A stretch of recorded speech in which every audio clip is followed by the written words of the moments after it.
Hi, I'm Jennifer Chen, and this is the story of how I learned that sometimes the quietest person in the room holds all the cards. It's funny how life works. One day you're being ordered around by your entitled cousins, and the next, you're signing their termination papers. But let me start from the beginning. My Aunt Victoria was always the black sheep of our family, while her siblings chased traditional paths. Doctors, lawyers, accountants, she built a tech empire from scratch. Chen Innovations became a $2 billion company under her leadership, but you'd never guess it from her modest lifestyle. She wore simple clothes, drove a 10-year-old car, and lived in the same house she bought when she started the company. I was the only one who really knew her. While my cousins Marcus and Diana were busy attending elite private schools and bragging about their family connections, I spent my weekends at Aunt Victoria's house, learning to code on her old computer. Business isn't about fancy degrees, Jenny, she'd say, watching me debug my first program. It's about seeing what others miss. My parents died in a car accident when I was 12, and Aunt Victoria took me in. My other relatives whispered that it was out of guilt. She had been too busy building her empire to help her brother when he was struggling financially. But I knew better. Aunt Victoria saw something in me that others didn't. For 15 years, I worked alongside her, starting from the bottom. While Marcus and Diana partied through college, I was learning every aspect of Chen Innovations, from customer service to product development. My cousins mockingly called me Aunt Victoria's shadow. But I didn't care. I was learning things no business school could teach. Then came the diagnosis. Pancreatic cancer, stage 4. Aunt Victoria faced it like she faced everything else. Practically and without drama. "Jenny," she said one evening as we sat in her home office, "I need you to promise me something." "Anything," I replied, fighting back tears. "Don't let them know how smart you are." "Not until the right moment." She handed me a sealed envelope. "This contains everything you need, but timing is everything. You'll know when." I didn't understand then, but I would soon enough. Aunt Victoria passed away quietly in her sleep 3 months later. The funeral was a who's who of the tech industry, but my cousins managed to make it about themselves. Marcus gave a tearful speech about his beloved aunt, whom he barely visited in the past decade. Diana sobbed dramatically for the cameras, clutching her designer handbag. The real drama started at the will reading. The family gathered at Chen Innovations headquarters, my aunt's siblings, their spouses, Marcus, Diana, and me. Everyone expected the company to go to Marcus, the oldest male heir, with significant shares distributed among the family. After all, that's how things were usually done in our traditional Chinese family. The lawyer, Mr. Patterson, cleared his throat and began reading. The first few minutes were standard, small bequests to longtime employees, donations to charities. Then came the bombshell. "And to my niece, Jennifer Chen, I leave my controlling interest in Chen Innovations, comprising 70% of all voting shares. The remaining 30% to be distributed among current employees according to their years of service." The room erupted in chaos. "This is impossible," Marcus shouted, his face turning red. "She's just a junior employee. She doesn't even have an MBA. Diana's mascara ran as she cried. "We're the rightful heirs. She's just the poor relation Aunt Victoria took in out of pity." My Uncle James, their father, stood up shakily. "There must be some mistake. Victoria wouldn't leave everything to the help." Diana spat. Mr. Patterson remained calm. "The will is quite clear, and I assure you, your sister was of sound mind when she made these arrangements. Furthermore," he pulled out another document, "Ms. Jennifer Chen has been secretly serving as deputy CEO for the past 2 years. All the paperwork is in order." I sat quietly, remembering Aunt Victoria's words about timing. This wasn't the moment. Not yet. The family meeting that followed was brutal. They gathered at Uncle James' mansion, the same one he'd bought with money borrowed from Aunt Victoria years ago. I was invited, but it was clear what my role was supposed to be. "Jenny, be a dear and serve the coffee," Aunt Helen, Marcus's mother, said with a sweet smile that didn't reach her eyes. "That's what you're good at, right? Serving others?" I played along, pouring coffee for everyone as they discussed options, as if I wasn't even there. "We need to contest the will," Uncle James declared. Victoria wasn't thinking clearly near the end. Obviously, Marcus sneered, not even looking at me as I refilled his cup. "Look at her, she doesn't have what it takes to run a billion-dollar company."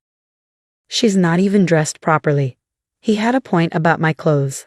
I was wearing a simple blouse and slacks while they were all in designer outfits. What they didn't know was that I owned the building their favorite designer's flagship store was in. The board will never accept her, Diana added, checking her reflection in her phone. They need someone with proper education, proper connections. I continued serving coffee, watching them plan my downfall.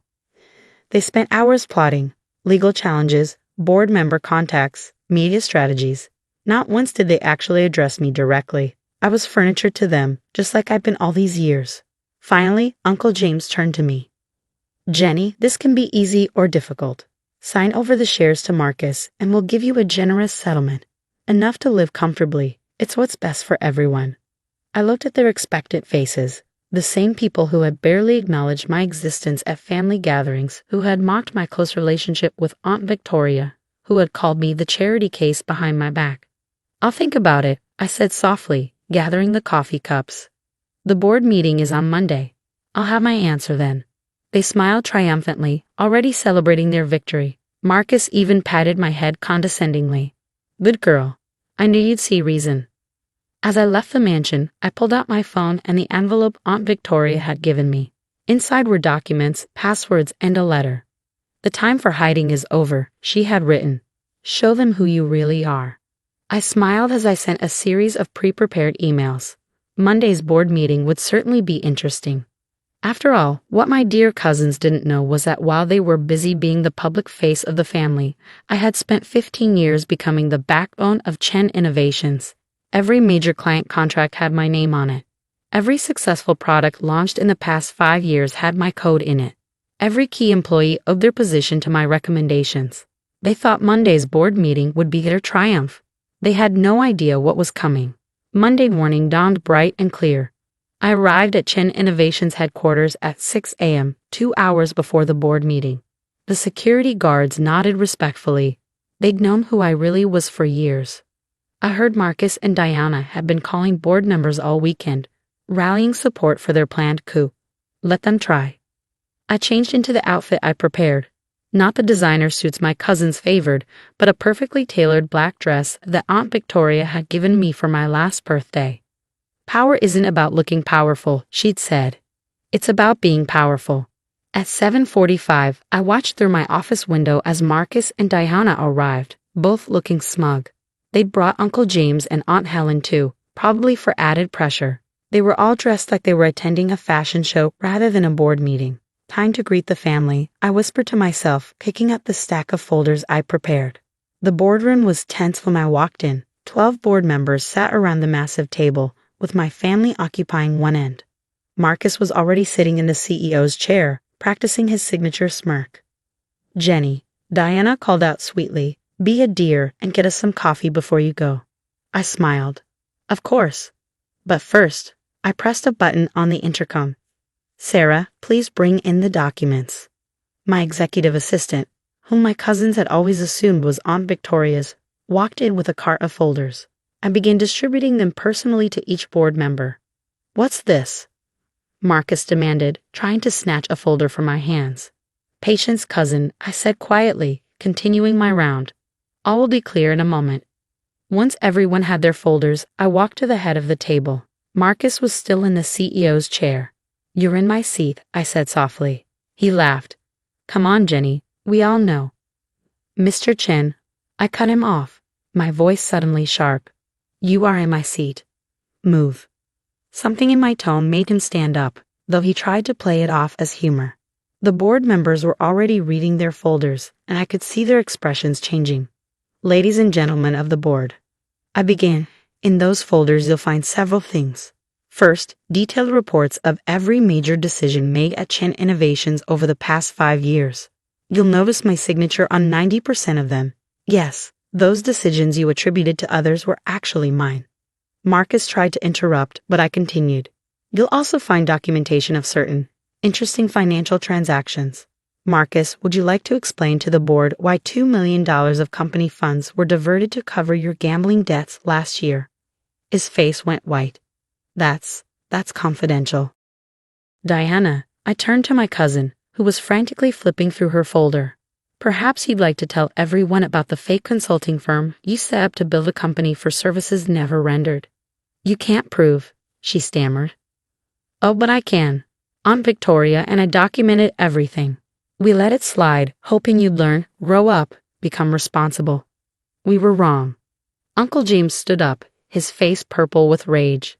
Now see here. Sit down, Uncle, I said quietly. Your section is on page 12. The irregular loans, the misappropriated funds, the shell companies. Would you like me to continue? He collapsed into his chair. For years, I addressed the board. I worked quietly, learning every aspect of this company. While others took credit for my work, I let them. Because Aunt Victoria taught me that true power doesn't need recognition. It needs results. I clicked a remote, and the screen behind me lit up with charts. Under my direct management, though others took credit, our R&D department increased productivity by 200%. Our client retention rate rose to 98%. Our profit margins doubled. The board members were nodding now, many of them finally understanding why certain departments had mysteriously improved over the years. Now I continued, we have a choice. You can support my cousin's attempted coup, in which case I'll be forced to release all this information to the media and proper authorities. Or, I pressed another button, and new documents appeared on the screen. Or we can move forward with the expansion plans I've spent the last year developing. 5 new tech centers, partnerships with leading AI research facilities, and a revolutionary product line that will put us years ahead of our competitors. The room was silent. I could see the board members exchanging glances, doing the math in their heads. Finally, Mr. Rodriguez, our longest-serving board member, spoke up. I moved to formally confirm Jennifer Chen as CEO of Chen Innovations, effective immediately. Seconded, came multiple voices. This is ridiculous, Marcus exploded. She's nothing. She's nobody. She's just the poor little orphan that. Mr. Chen, I cut him off, my voice ice cold. You're fired. Security is waiting outside to escort you from the building. Diana, you too. Your belongings have already been packed. You can't do this. Diana shrieked. We're family. I looked at her calmly. Family? Was I family when you made me serve coffee? Was I family when you mocked my clothes, my education, my dedication to Aunt Victoria? No, Diana. You made it very clear what you thought of me as family. Security entered the room, more guards that had known my real position for years. Uncle James, Aunt Helen. I turned to them. You have a choice. You can accept my leadership and keep your shares as silent partners, or you can join your children in unemployment. Decide now. They looked at each other, then at their screamy children being escorted out, and nodded meekly. As the chaos subsided, I addressed the board again. Now, shall we discuss those expansion plans? The next few hours were productive. By the end of the day, my position was secure, the expansion plans were approved, and a press release announcing the new leadership was circulating. That evening, I sat in Aunt Victoria's old office, my office now, looking at her picture. You taught me well, I whispered. Power isn't about shouting the loudest or wearing the most expensive clothes. It's about patience, knowledge, and timing. My phone was full of messages from family members suddenly remembering how much they'd always loved me. I ignored them all except one. From my aunt's old housekeeper, Maria, who'd been kind to me even when I was just the poor relation. You did good, Miss Jenny, her message read. Your aunt would be proud. I smiled, looking out over the city lights. The company would thrive under my leadership, not because I was born into privilege, but because I'd earned every step of my success. Marcus and Diana. Last I heard, they were trying to start their own company. Good luck to them. They'll finally have to learn what real work means. As for me, I keep Aunt Victoria's lessons close to heart.